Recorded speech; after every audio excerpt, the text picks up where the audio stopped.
యోబు ఒక ఉప్పు అయిపోయాడు, దావీదు ఒక ఉప్పు అయిపోయాడు, దానియేలు ఒక ఉప్పు అయిపోయాడు. దానియేలును బట్టి సామ్రాజ్యానికి దేవుని యొక్క నామము మహిమపరచబడింది.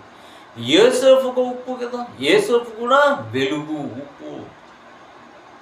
యోసేపు చేసిన కళ యొక్క భావాన్ని చెప్పడం, ఆ రాజ్యంలో ధాన్యాన్నంతా దాచడం, ఆ రాజ్యాన్ని కాపాడడం, ఆ రాజ్యంలో ఆహార కొరత లేకుండా ఉండడం, ఇదంతా కూడా దేని వలన కలిగింది అంటే దేవుని యొక్క మహిమ వలన.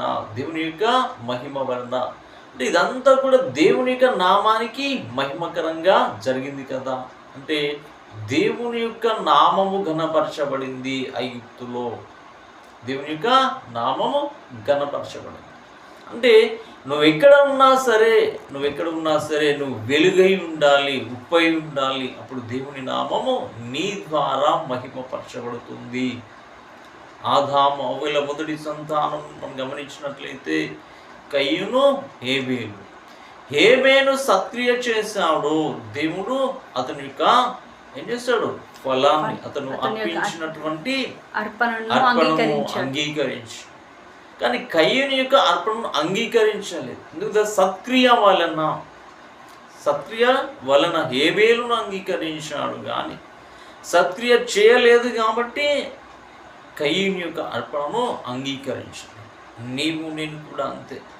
దేవుని ఎదుట సత్క్రియ కలిగినప్పుడు, లోకములోను సత్క్రియ చేస్తున్నప్పుడు నీ అర్పణను దేవుడు అంగీకరిస్తాడు. నువ్వు లోకానికి ఉప్పుగా ఉండి అనేకులను రక్షణలోకి నడిపిస్తాడు. నీ ద్వారా 2 కార్యాలు జరుగుతాయి.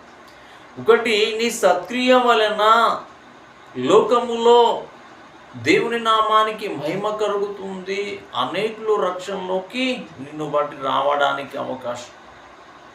రెండవది, దేవుడు నీవు ఏదైతే అర్పిస్తావో నీ అర్పణను, నీ ప్రార్థనను దేవుడు అంగీకరించి నీ మొర ఆలకించి దేవుడు నీ యొక్క ఏదైతే నువ్వు మొరపెడుతున్నావో ఆ మొరకి సమాధానం ఇవ్వడానికి అవకాశం. అందుకే మనం వెలుగుగా మారాలి, ఉప్పుగా మారగలగాలి. నీవు నివసించేటువంటి కుటుంబములో కానీ, నీవు నివసించేటువంటి గ్రామంలో కానీ, నీవు నివసించేటువంటి వీధిలో కానీ ఉప్పుగా మారగలిగితే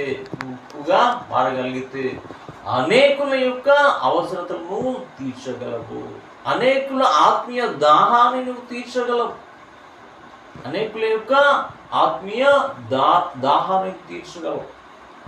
కూరలో ఉప్పు